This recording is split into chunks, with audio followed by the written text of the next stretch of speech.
The courtroom fell silent as 62-year-old Margaret Ellen Whitmore rose from the defendant's table, her silver hair catching the fluorescent light like a crown.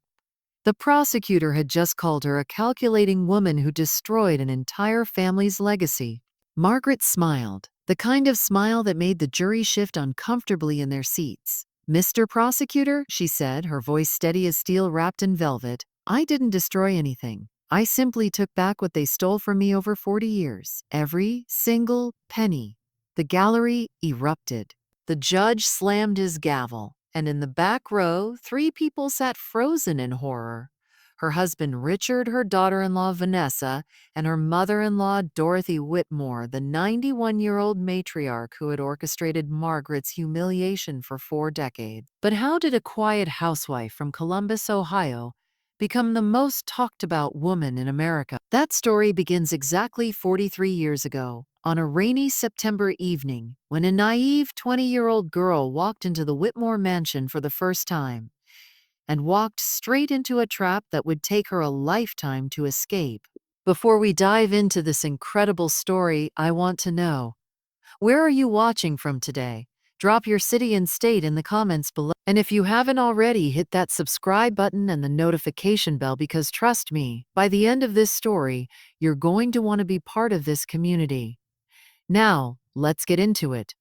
Margaret Ellen Crawford was not born into money. She was the youngest daughter of Samuel Crawford, a factory worker at the Westinghouse plant in Pittsburgh, and Helen Crawford, a seamstress who took in alterations to help make ends meet. The Crawford family lived in a modest 2-bedroom house in Homewood, where the wallpaper peeled in the corners and the radiator clanked like a ghost every winter night.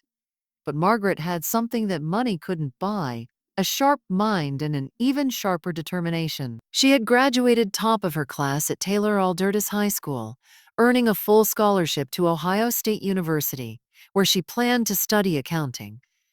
Her mother had always told her, "Margaret, you learn about money, not just how to make it, but how to keep it and grow it. That's how women survive in this world." It was advice Margaret would remember decades later in ways her mother never could have imagined. On that fateful September evening in 1981, Margaret was working her way through college as a server at the Refectory, an upscale French restaurant in Columbus that catered to the city's wealthy elite. She was carrying a tray of champagne flutes when she quite literally bumped into Richard Allen Whitmore III. The champagne went everywhere, soaking his custom Italian suit, splashing onto his Italian leather shoes, creating a scene that silenced the elegant dining room. Margaret was mortified. "I'm so sorry, sir. I'm so terribly sorry. I'll pay for the cleaning." Richard laughed. Not a cruel laugh, but a warm, genuine chuckle that crinkled the corners of his blue eyes. "Pay for it? This suit costs more than your annual salary, sweetheart, but don't worry about it." She should have been offended by his casual dismissal of their economic disparity. Instead, she was captivated by the way he looked at her. Not through her, the way most wealthy customers did, but at her, as if she was the most interesting person in the room. "At least let me get you a towel," she said. "How about you let me take you to dinner instead?" he replied. Margaret blinked. "I'm working. Tomorrow night, then. Pick you up at 7. It wasn't a question, it was a statement. Richard Whitmore was a man who was used to getting what he wanted. And that night, what he wanted was Margaret Crawford. Their courtship was a whirlwind. Richard was everything Margaret had never dared to dream of: handsome, charming, educated at Yale, and heir to the Whitmore fortune, a family that had made its money in steel during the Industrial Revolution and had since diversified into real estate, manufacturing, and banking. The Whitmore name was on buildings throughout Ohio, on university wings and hospital pavilions, on charity galas and country club memberships. And Richard wanted to give all of it to Margaret. "My family is going to love you," he assured her, kissing her forehead as they lay together on his apartment balcony overlooking the city lights. "You're smart, you're beautiful, you're kind. What's not to love?" Margaret wanted to believe him. She needed to believe him because she had already fallen hopelessly, completely in love with this man who had appeared in her life like a fairy tale prince. But fairy tales, she would soon learn, always have villains. Dorothy Adelaide Whitmore was 71 years old in 1981. but she carried herself with the rigid posture and imperious gaze of a woman who had spent her entire life commanding obedience. She was the widow of Richard Allen Whitmore, too, who had died of a heart attack in 1975, leaving her in complete control of the family's vast holdings. The Whitmore mansion sat on 15 acres in Upper Arlington, a sprawling Georgian revival estate that had been built in 1923 and had housed 4 generations of Whitmores. It had 17 bedrooms, 12 bathrooms, a ballroom, a library, stables, a tennis court, and gardens that required a full-time staff of 4 to maintain. Margaret arrived for her first dinner at the mansion wearing her best dress, a navy blue shift that her mother had made for her, altered from a pattern in McCall's magazine. She had spent 2 hours on her hair and makeup, wanting desperately to make a good impression. Dorothy was waiting in the grand foyer when Richard escorted Margaret inside. The older woman's eyes swept over Margaret like a scanner, cataloging every detail: the department store dress, the drugstore perfume, the shoes that had been resoled twice. Her lips pressed together so tightly they nearly disappeared. "Richard," Dorothy said, not acknowledging Margaret at all, "I thought you said your guest was from a good family."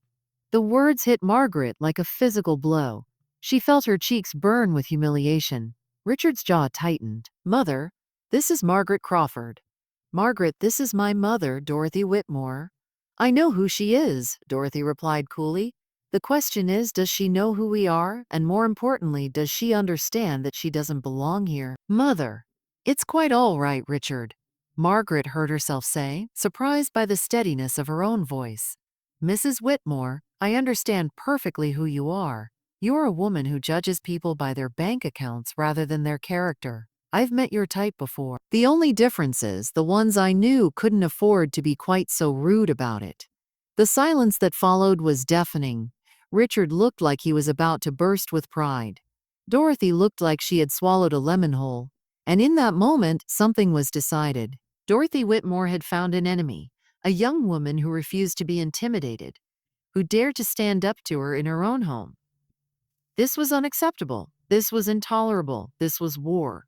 But Dorothy was a patient woman. She knew that outright opposition would only push Richard closer to this unsuitable girl, so she changed tactics.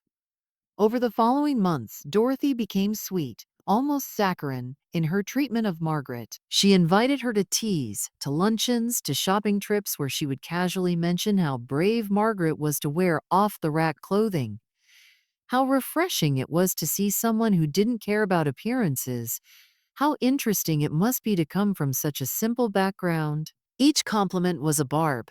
Each kindness was a knife. But Dorothy delivered them with such a practiced smile that Richard never noticed, and Margaret began to doubt her own perceptions. "Maybe I'm being too sensitive," she told her roommate Susan one night. "Maybe she really is trying to be nice." "Girl, that woman is about as nice as a copperhead in a sleeping bag," Susan replied. "You watch your back." But Margaret was in love, and love makes fools of us all. 6 months after their first meeting, Richard proposed with a 5-carat diamond ring that had belonged to his grandmother. Margaret said yes before he even finished asking. The wedding was set for June 1982, a grand affair at Trinity Episcopal Church, followed by a reception at the Whitmore Mansion for 500 guests. Dorothy insisted on planning everything, claiming it was tradition for the mother of the groom to handle the arrangements when the bride's family couldn't afford to contribute. Margaret's parents sat in the second row at the church, looking uncomfortable in their borrowed finery, while Dorothy held court in the front, accepting congratulations as if she were the one getting married. At the reception, Dorothy made a toast that Margaret would never forget. "To my son and his new bride," Dorothy said, raising her crystal champagne flute. "May Richard always remember where he comes from, and may Margaret always appreciate what she's been given." The emphasis on the last words was subtle enough that most guests missed it. But Margaret heard it, and she understood. She had been given Richard. She had been given entry into this world, and she would be expected to pay for these gifts for the rest of her life. As the guests applauded, Dorothy caught Margaret's eye across the ballroom and smiled, a smile that said, "I own you now." Margaret smiled back, though inside, something cold settled in her chest. "We post stories like this every week, and trust me, You don't want to miss what happens next in Margaret's story. Now, let's continue. The first year of marriage was a masterclass in subtle domination. Richard and Margaret moved into the east wing of the Whitmore mansion. Dorothy's idea, of course. Why waste money on a separate house when there's so much room here? She had said. And this way, I can help Margaret learn how to run a proper household. She hired the servants who would attend to them. She planned the meals, the social calendar, the charitable obligations. Every morning, Margaret would find a typed schedule on her breakfast tray, outlining exactly what was expected of her that day. 9:00 a.m. Breakfast with Mrs. Whitmore. Review weekly menu. 10:30 a.m. Garden Club committee meeting.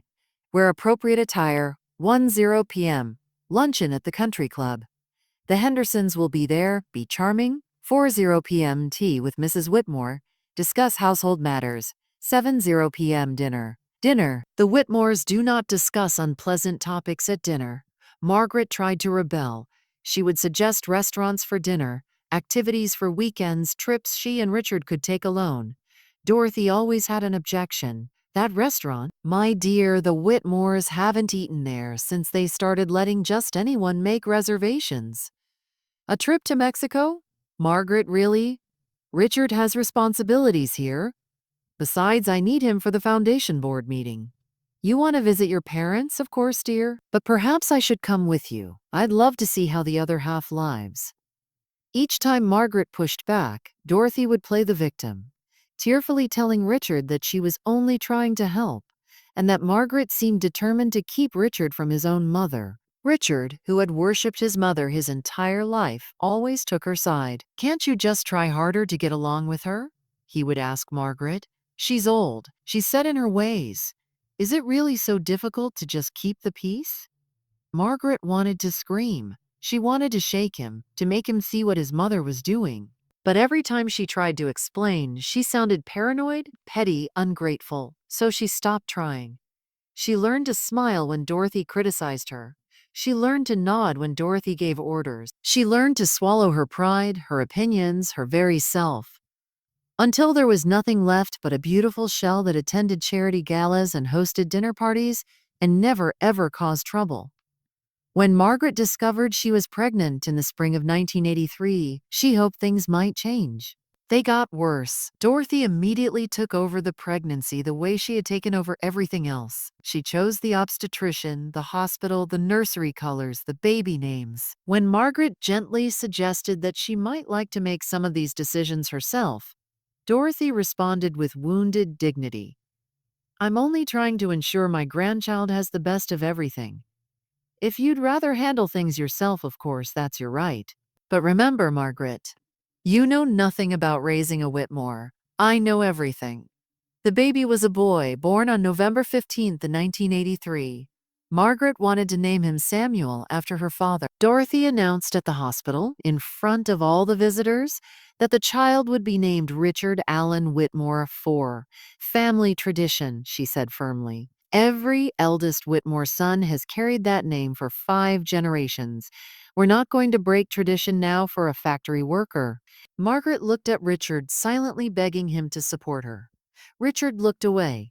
The birth certificate read, Richard Allen Whitmore, sigh. That night, alone in her hospital room, Margaret wept, not just for the baby's name, but for herself, for the girl who had once had dreams and ambitions, who had planned to be an accountant, who had believed that love could conquer anything. That girl was dead. The woman who remained was a prisoner in a gilded cage, trapped by her own choices, her own love, her own desperate hope that someday things would get better. They never did. Time is a curious thing. It passes slowly in moments of suffering and quickly in moments of joy. But for Margaret, there was little joy, and the suffering accumulated like sediment at the bottom of a riverbed, layer upon layer, year upon year, until she couldn't remember what it felt like to be free. Little Richie, as the 4th Richard Allen Whitmore was called to distinguish him from his father and great-grandfather, grew up under Dorothy's watchful eye.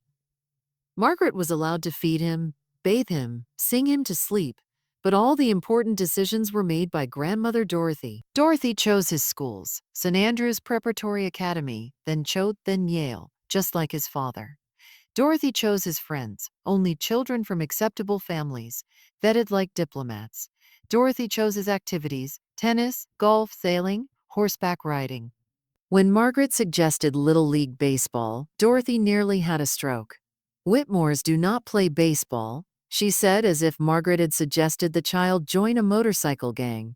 It's a common sport. As Richie grew, Margaret watched him transform from a sweet, curious boy into a cold, entitled young man who looked at his mother the way Dorothy looked at the servants, with barely concealed contempt. "Mother, must you hover?" he asked one Thanksgiving, when Margaret tried to hug him. "Hello. You're embarrassing me in front of my friends." He was 16 years old. Margaret had spent every day of those 16 years loving him, caring for him, trying to protect him from the worst of Dorothy's influence, and he couldn't even stand to have her touch him. She cried that night in the bathroom, with the water running so no one would hear. Through it all, Richard remained oblivious. He spent his days at the Whitmore Foundation offices, managing the family's charitable giving and investments, leaving early and coming home late. He and Margaret slept in the same bed but lived in different worlds. When Margaret tried to connect with him, he was always too tired, too busy, too distracted. "Not now, Margaret. Maybe later, Margaret. Can we talk about this another time, Margaret?" Another time never came. She suspected he was having affairs. There were too many late nights, too many business trips, too many whispered phone calls that ended abruptly when she entered the room. But she had no proof, and even if she did, what would she do? Dorothy had made sure that Margaret never had access to any money of her own. The allowance she received was deposited into an account that Dorothy monitored, and every expenditure had to be justified. "A divorce would leave you with nothing," Dorothy reminded her during one of their weekly teas, as if reading Margaret's mind. "Richard's assets are protected by trusts that I control. You'd get whatever I decided to give you, which would be exactly what you came into this family with: nothing." Margaret was trapped. Completely, utterly trapped. But she was not idle. Remember what her mother had told her all those years ago. Learn about money, not just how to make it, but how to keep it and grow it. Margaret had taken that advice to heart. Over the years, she had quietly educated herself about the Whitmore finances. She listened at doorways. She read documents that were left carelessly on desks. She befriended the family's accountant, a nervous man named Gerald Hutchins, who was grateful for her kindness and looser with information than he should have been. She learned about the family trusts, the property holdings, the investment portfolios. She learned about the offshore accounts, the shell companies, the creative tax strategies that danced along the edge of legality. Most importantly, she learned about the vulnerabilities. Every empire has cracks. The Whitmore empire was no different. Dorothy had made enemies over the decades. Business partners who felt cheated, servants who had been dismissed without cause, relatives who had been cut out of the will. Margaret made note of every grudge, every complaint, every whispered resentment. She didn't know what she would do with this information, but she gathered it anyway, the way a squirrel gathers nuts for winter, knowing that someday the cold would come. For 40 years, Margaret waited.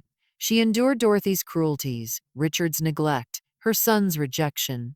She smiled at charity galas, made small talk at country clubs, played the part of the perfect Whitmore wife, and she watched, and she waited, and she planned. The winter was coming, and Margaret was ready. Now, before we get to the incredible turning point in Margaret's story, I want to thank everyone who's been watching.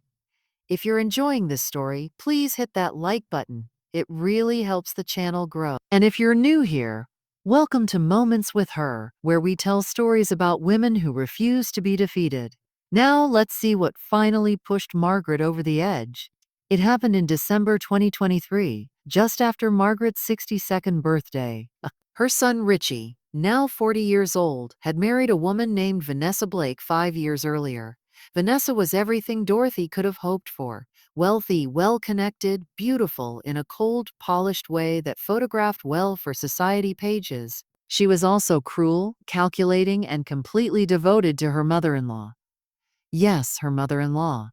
Vanessa had somehow managed what Margaret never could. She had won Dorothy's approval. Perhaps because Vanessa never challenged Dorothy, never disagreed with her, never showed an ounce of independent thought. She was the perfect puppet, and Dorothy loved her for it. Together, Vanessa and Dorothy had formed an alliance against Margaret, united in their disdain for the woman who had never truly belonged in the Whitmore family. They whispered about her at family gatherings. They excluded her from shopping trips and luncheons. They made pointed comments about her appearance, her background, her obvious inadequacies. "Mother, that dress is very brave," Vanessa would say, looking Margaret up and down with barely concealed pity. "Margaret has always had such interesting taste," Dorothy would agree.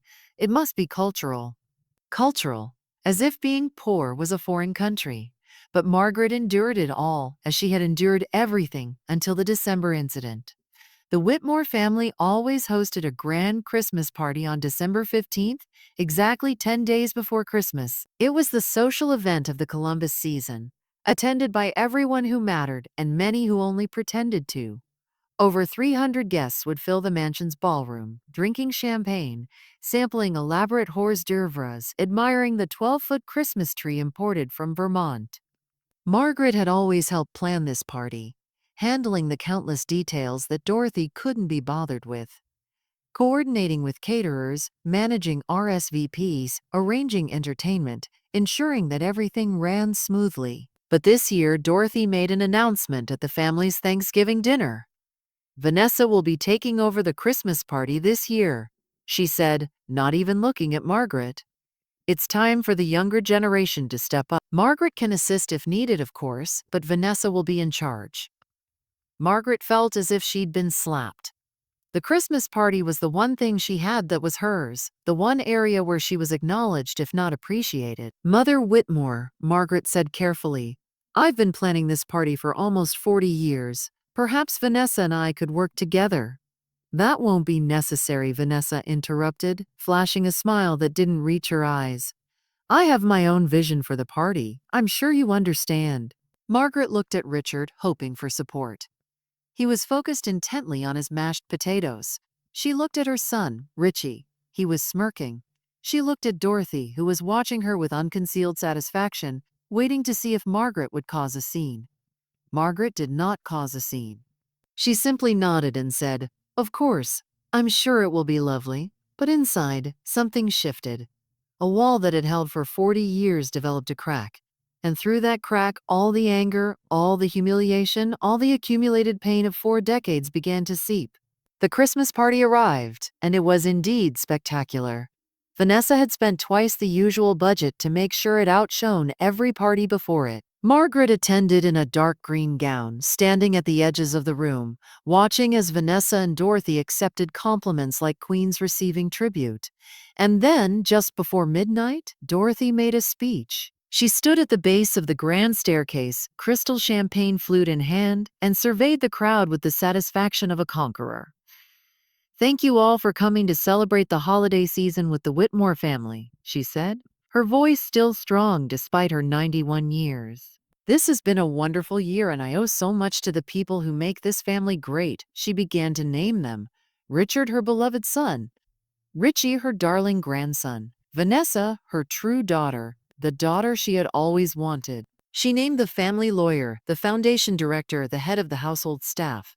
She did not name Margaret, not once. Not a single mention of the woman who had been part of this family for over 40 years, who had borne a Whitmore son, who had attended every event, fulfilled every obligation, swallowed every insult. It was as if Margaret didn't exist. The crowd applauded Dorothy's music swell, and Margaret stood alone at the edge of the room, finally understanding the truth she had avoided for 4 decades. She was nothing to these people. She had never been anything but a vessel for producing an heir and a servant for managing the household details they couldn't be bothered with. 40 years of her life, wasted on people who would erase her from existence at the first opportunity. Something inside Margaret, the last remnant of the naive girl who had believed in love and fairy tales, finally died. And something else was born, something cold, something patient. Something very, very dangerous. Margaret smiled and raised her champagne glass, toasting Dorothy from across the room. "To family," she whispered. The war was about to begin. Margaret did not make any sudden move. She had learned patience from the master. Dorothy herself had taught her that the most effective attacks are the ones your enemy never sees coming. In January 2024, Margaret began to execute a plan that had been forming in her subconscious for years, crystallizing into something concrete and devastating. First, she needed money. Not the allowance that Dorothy monitored, but real money, money she controlled completely. Over the years, Margaret had quietly accumulated a small fund of her own. Birthday gifts from her parents before they passed, small inheritances from distant relatives, Christmas bonuses from Richard that Dorothy didn't know about. It wasn't much, only about $47,000, but it was enough to hire the first member of her team. His name was Frank Delgado, a private investigator from Cleveland who specialized in cases involving financial crimes and infidelity. He was 64 years old, semi-retired, and had spent 30 years uncovering the dirty secrets of Ohio's wealthy elite.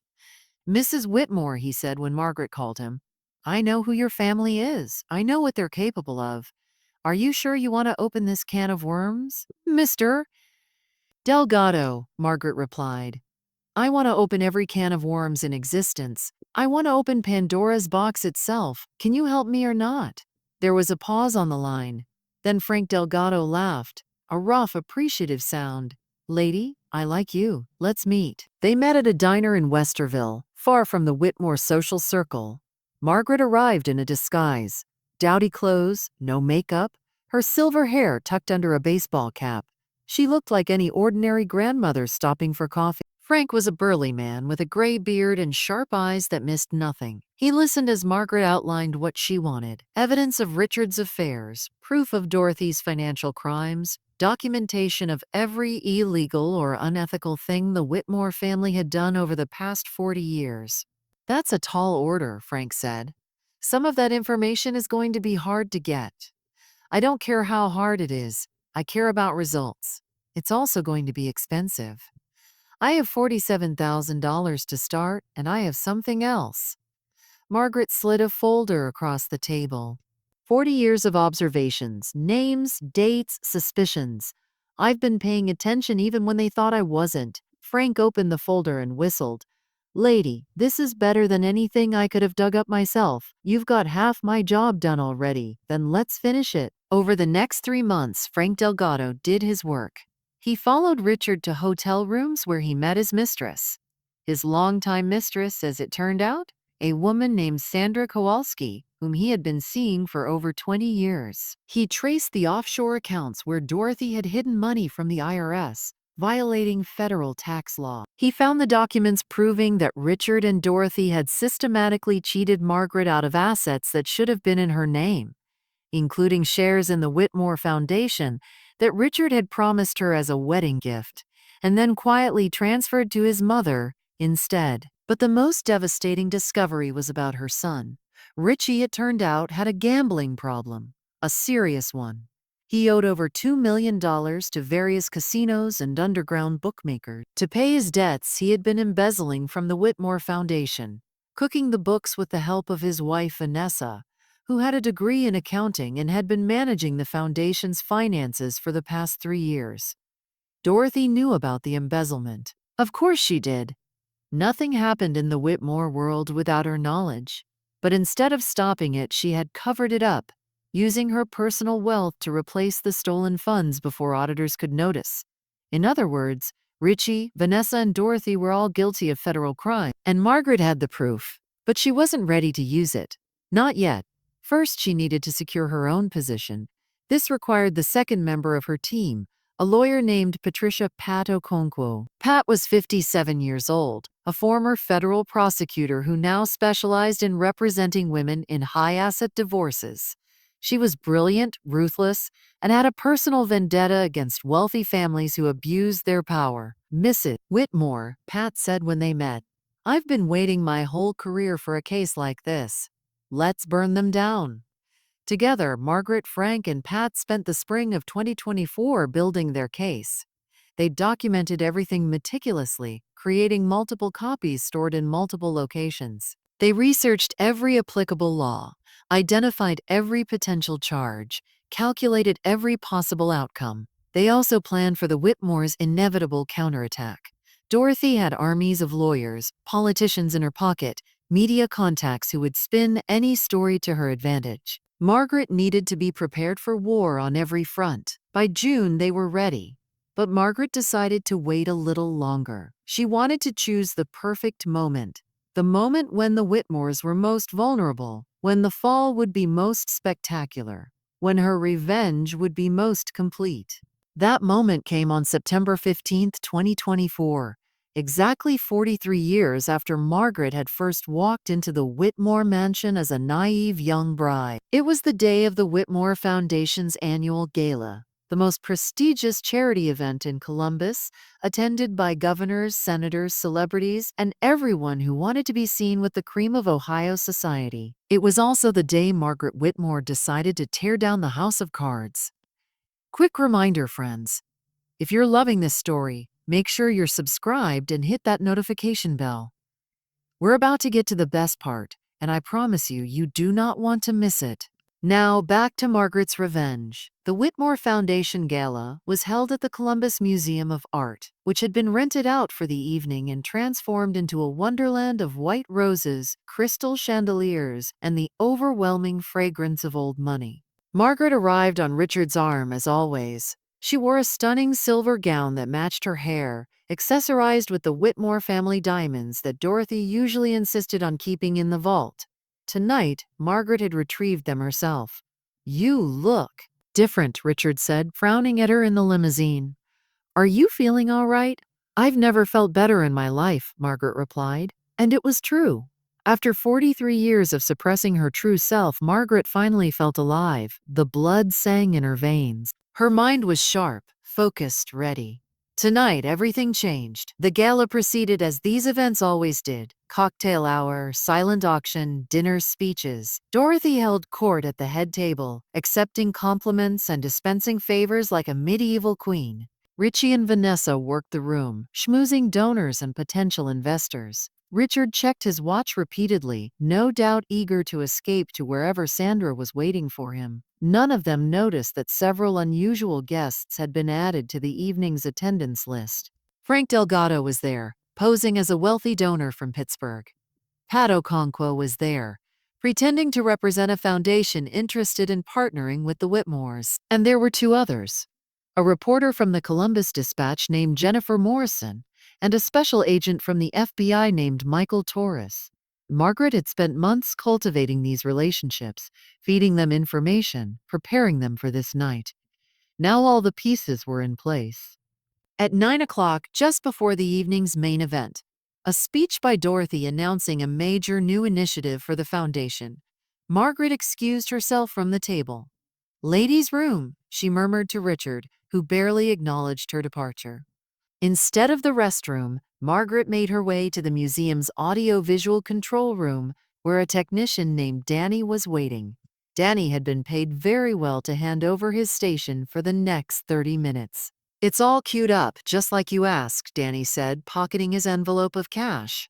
"Press this button and it'll override the main display. Thank you, Danny. You might want to leave now." Danny didn't need to be told twice. At 9:15, Dorothy Whitmore took the stage. The crowd applauded politely as she adjusted the microphone and smiled her practiced smile. "Good evening, friends," she began. "What a joy it is to see so many familiar faces here tonight. The Whitmore Foundation has been a pillar of this community for over 70 years, and the lights flickered. The giant screen behind Dorothy, which was supposed to display the foundation's logo, suddenly went dark. Then it came back on, showing something entirely different. Photographs, documents, video footage. The first image was of Richard, locked in a passionate embrace with Sandra Kowalski in a hotel room. The second was a financial document showing the offshore account in the Cayman Islands. The third was a video of Richie meeting with a known bookie, handing over stacks of cash. The images kept coming, faster and faster, a devastating slideshow of Whitmore family secrets laid bare for all to see. Dorothy stood frozen at the microphone, her face drained of color. The audience erupted in chaos. People stood, shouted, pointed at the screen. Cell phones came out, capturing the images, uploading them to social media in real time. Richard jumped to his feet, screaming at the technicians to stop it. Richie tried to flee, but found his path blocked by Agent Torres, who calmly informed him that he was under arrest for embezzlement and fraud. Vanessa attempted to destroy her phone, but Pat Okonkwo appeared beside her, accompanied by two uniformed officers. "Mrs. Whitmore," Pat said with a thin smile, "I wouldn't do that if I were you. Destroying evidence is a federal crime." And through it all, Margaret stood at the back of the room, watching her revenge unfold, feeling absolutely nothing but satisfaction. Dorothy finally found her voice. "Margaret," she screamed, pointing at her daughter-in-law with a shaking finger. "You did this. You vile ungrateful." "Oh, Mother," Margaret said, walking slowly toward the stage, her heels clicking on the marble floor. "I did so much more than this." She climbed the steps to the stage and took the microphone from Dorothy's limp hand. "Ladies and gentlemen," Margaret said to the assembled crowd, "my name is Margaret Whitmore. For 43 years, I have been a member of this family. For 43 years, I have been treated as less than nothing by the people you see in this room. Tonight, I'd like to show you who the Whitmores really are." She then proceeded to give the most devastating speech in Columbus society history. She detailed the affairs, the tax evasion, the embezzlement. She described Dorothy's systematic abuse, Richard's neglect, her son's contempt. She read aloud from documents, quoted from recorded conversations, presented evidence that could not be denied. By the time she was finished, the Whitmore reputation lay in ruins. But Margaret wasn't done yet. The weeks following the gala were chaos. The FBI arrested Richie and Vanessa on charges of embezzlement and money laundering. Dorothy was charged with tax evasion and conspiracy to defraud the federal government. Richard was not charged criminally, but he was named as a co-respondent in what would become the most contentious divorce in Ohio history. The media, of course, went wild. The Whitmore scandal was covered by every news outlet in the country, from local papers to national networks. Jennifer Morrison's exclusive story in the Columbus Dispatch won her a Pulitzer Prize nomination. Margaret was interviewed by everyone from CNN to Good Morning America, portrayed as either a hero or a villain depending on the outlet's perspective. Dorothy, released on bail, launched a counteroffensive. She hired the most expensive lawyers in the country, filed suit against Margaret for defamation, invasion of privacy, and a dozen other creative charges. She gave interviews painting Margaret as a gold digger who had infiltrated the family and destroyed it from within. "I welcomed that woman into my home," Dorothy told Barbara Walters in a tearful interview. "I treated her like a daughter, and this is how she repays me." But the evidence was overwhelming, and Dorothy's lies couldn't stand against it. One by one, her lawsuits were dismissed. Her lawyers withdrew. Her friends abandoned her. Meanwhile, Pat Okonkwo was working her magic on the divorce proceeding. Under Ohio law, Margaret was entitled to a fair division of marital assets acquired during the marriage. But the Whitmores had spent 40 years hiding assets, transferring them to trusts, moving them offshore, doing everything possible to ensure that Margaret would receive nothing if she ever tried to leave. Pat dismantled their schemes piece by piece.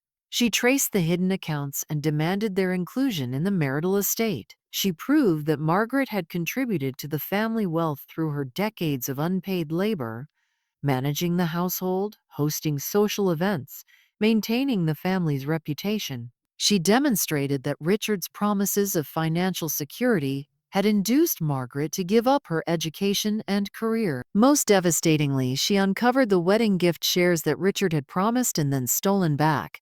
Shares that, with 40 years of growth, were now worth over $30 million.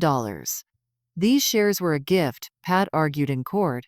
Mr. Whitmore transferred them to his wife's name, then secretly transferred them back without her knowledge or consent. That's not just a breach of marital duty, that's theft. The judge agreed. In the end, Margaret was awarded 75% of the marital estate, approximately $120 million, plus the family diamonds, plus the rights to the east wing of the Whitmore mansion, which she promptly sold to a developer who demolished it and built affordable housing on the site.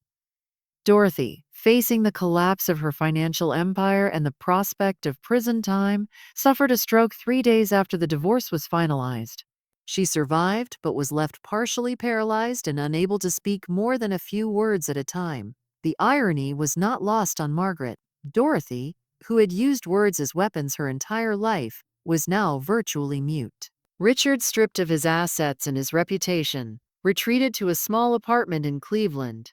Sandra Kowalski, it turned out, was primarily interested in his money. She left him within a month of the divorce. Richie and Vanessa were convicted of embezzlement and received sentences of 5 to 10 years in federal prison. Their two children, whom Margaret had barely been allowed to see during their young lives, were sent to live with Vanessa's parents in Connecticut.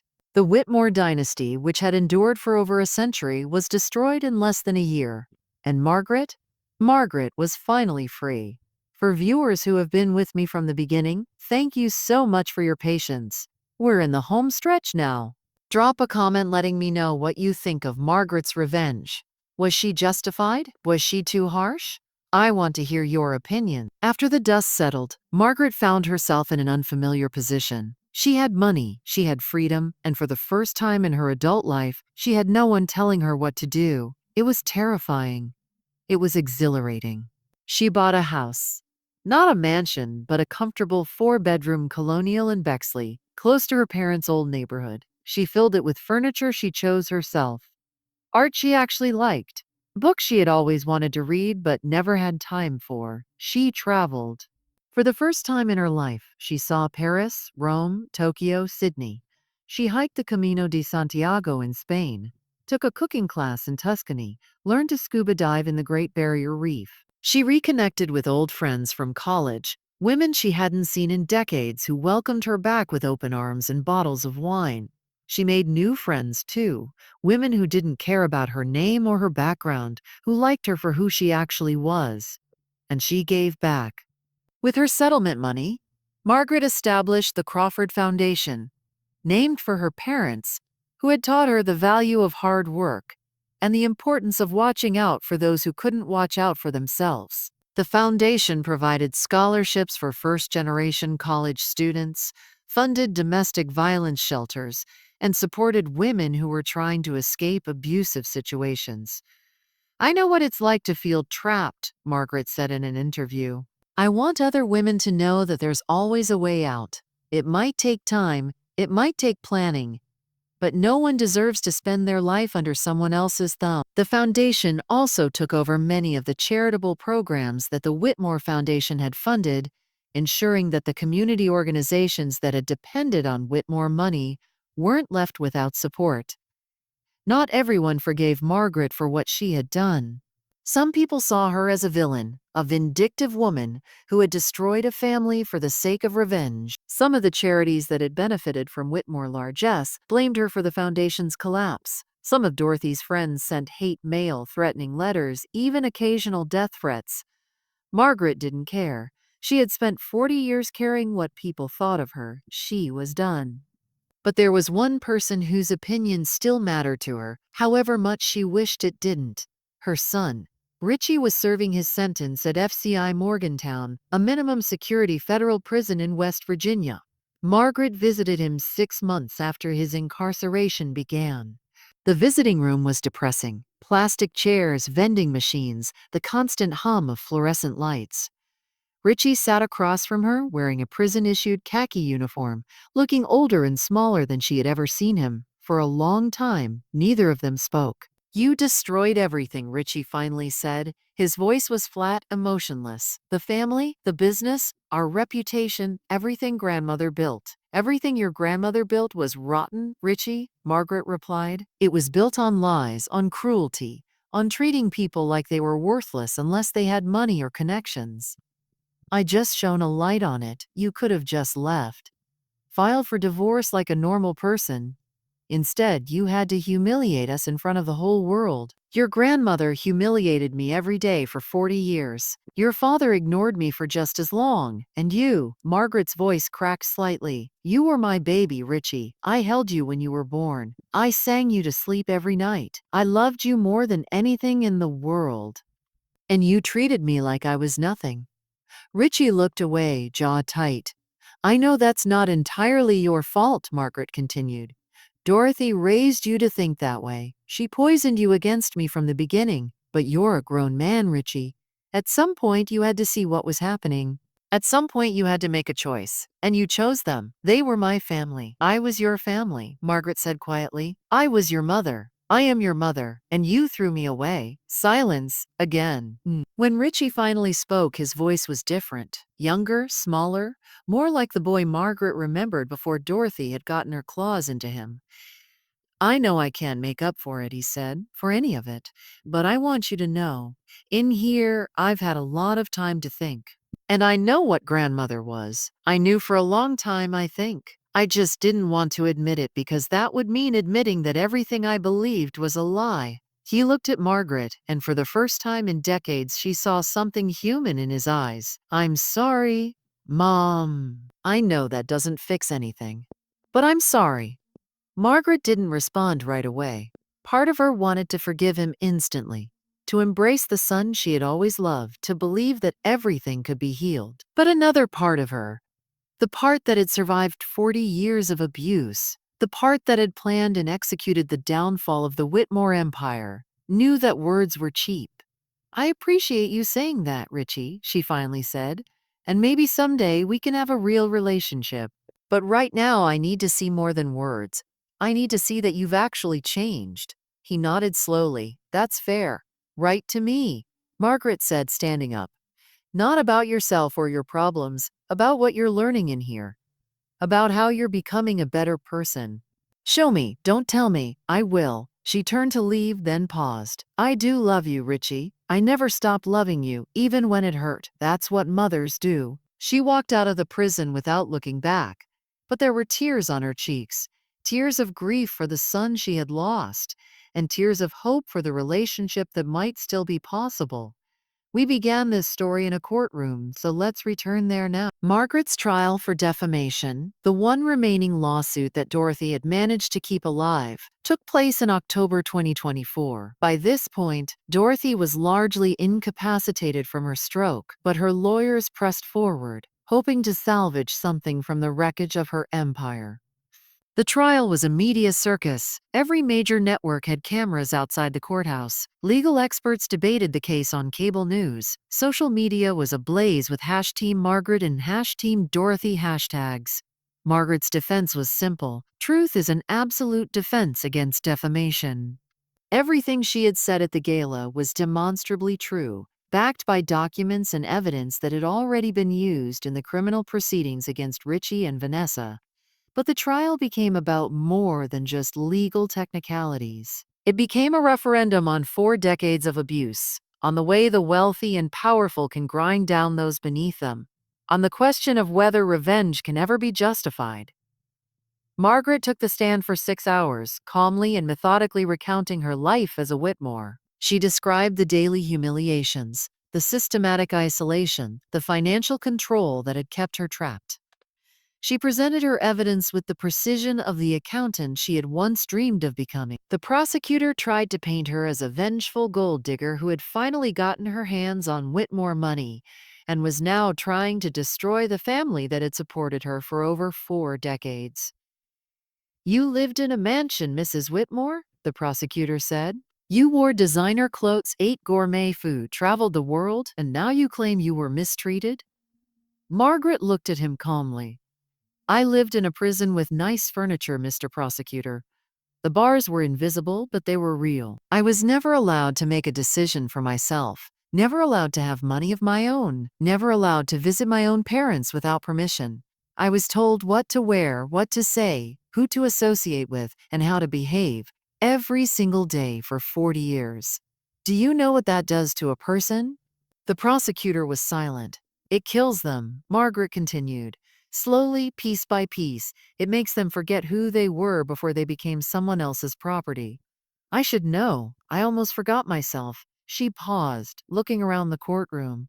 But I remembered. Eventually, I remembered that I was Margaret Crawford, daughter of Samuel and Helen Crawford, a girl who worked her way through college, who had dreams and ambitions, who deserved to be treated like a human being. And when I remembered, I decided that no matter what it cost me, I was going to take back what had been stolen from me, not just the money, though they certainly stole that too, but my dignity, my self-respect, my life. She turned back to the prosecutor. You can call that revenge if you want, Mr. Prosecutor. I call it justice. The jury deliberated for less than 2 hours. They found in Margaret's favor on all counts, determining that every statement she had made was true and therefore not defamatory. After the verdict was read, Margaret rose from the defendant's table and addressed the court. I didn't destroy anything, she said, looking at Dorothy in the gallery. I simply took back what they stole from me over 40 years. Every single penny. The gallery erupted. The judge slammed his gavel, and Margaret Whitmore walked out of the courtroom a free woman. Dorothy Whitmore died on December 15, 2024, exactly 1 year after the gala that had begun her downfall. She passed away in a private nursing facility, attended only by paid caregivers. None of her family members were present. The few friends who remained had stopped visiting months earlier. Her obituary in the Columbus Dispatch was brief and factually accurate, mentioning her charitable work but also noting the scandals that had marred her final years. The funeral was attended by fewer than 30 people. Margaret did not attend, but she sent flowers. White roses, the same flowers that had decorated the gala where she had revealed Dorothy's crimes. It was petty, perhaps, but Margaret allowed herself this one small indulgence. Richard Whitmore remarried 6 months after Dorothy's death, a much younger woman he had met at a bar, who was clearly after whatever remained of his money. Margaret wished him well and meant it. She had long since stopped caring about what Richard did. Richie was released from prison after serving 4 years of his sentence, having earned time off for good behavior. True to his word, he had written to Margaret regularly, documenting his journey toward becoming a better person. He was seeing a therapist, attending recovery groups, and doing volunteer work with at-risk youth. Their relationship was still complicated. Decades of damage could not be undone by a few years of effort, but there was hope. Richie had dinner at Margaret's house once a month. Awkward affairs where neither of them quite knew what to say, but they kept trying. That was what mattered. Vanessa served her full sentence and upon release disappeared from public life. Rumor had it she had moved to Arizona and was working as a bookkeeper for a small construction company. Margaret neither knew nor cared. The Crawford Foundation continued to grow, becoming one of the most respected charitable organizations in Ohio. Margaret served as its director until her 70th birthday, when she handed the reins to a capable young woman she had mentored, a first-generation college student who reminded Margaret very much of her younger self. Margaret Whitmore, Margaret Crawford as she eventually went back to calling herself, lived until the age of 84. She died peacefully in her sleep, in the comfortable house she had chosen for herself, surrounded by the friends who had become her true family. Her final years were happy ones. She traveled, she read, she laughed, she loved. She watched sunrises and sunsets, played with her grandchildren, Richie's children who had reconciled with their father and, tentatively, with their grandmother. She planted a garden and watched things grow. She also wrote a memoir, published the year before her death, titled Reclaiming Margaret, 40 Years a Prisoner, 1 Year a Warrior. The book became a bestseller, a rallying cry for women who found themselves trapped in golden cages of their own. In the final chapter, she wrote, "Some people will say that what I did was wrong, that I should have left quietly, forgiven my abusers, turned the other cheek.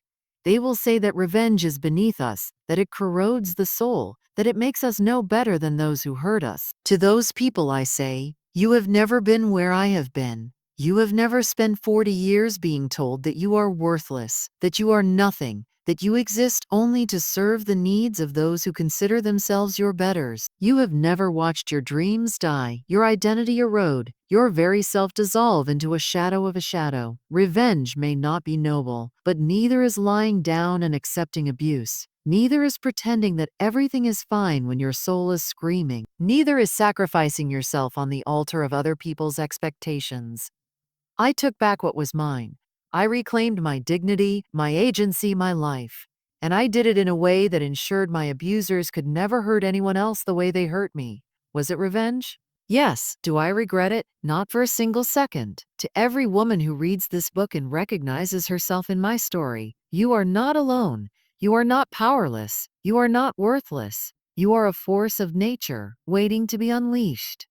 And when you're ready, When you've gathered your evidence, made your plans, assembled your allies, don't hesitate. Take back what's yours, every single penny. And that, my friends, is the incredible, true, inspired story of Margaret Crawford Whitmore, a woman who spent 40 years in a gilded cage, who was dismissed and diminished and told she was nothing, and who rose up to claim her revenge in the most spectacular way imaginable. Thank you so much for watching until the end. Stories like Margaret's remind us that it's never too late to stand up for ourselves, that patience and planning can overcome even the most powerful enemies, and that the quiet ones are often the most dangerous when pushed too far. If this story touched you, inspired you, or made you think, please hit that like button. It really helps the channel grow and allows us to keep telling stories like this. And if you haven't already, subscribe to Moments with Her and hit the notification bell so you never miss a new story. I'd love to hear from you in the comments. Where are you watching from today? Drop your city and country below. What did you think of Margaret's revenge? Was she justified? Would you have done the same thing? Do you know anyone like Dorothy or Margaret? How did their story turn out? And if you have a story you'd like us to tell, about a woman who overcame impossible odds, who got her revenge, who reclaimed her life, send it to us. Every story matters. Till next time, remember, you are stronger than you know, braver than you believe, and more powerful than anyone who tries to keep you small. This has been Moments with Her. Take care of yourselves and each other.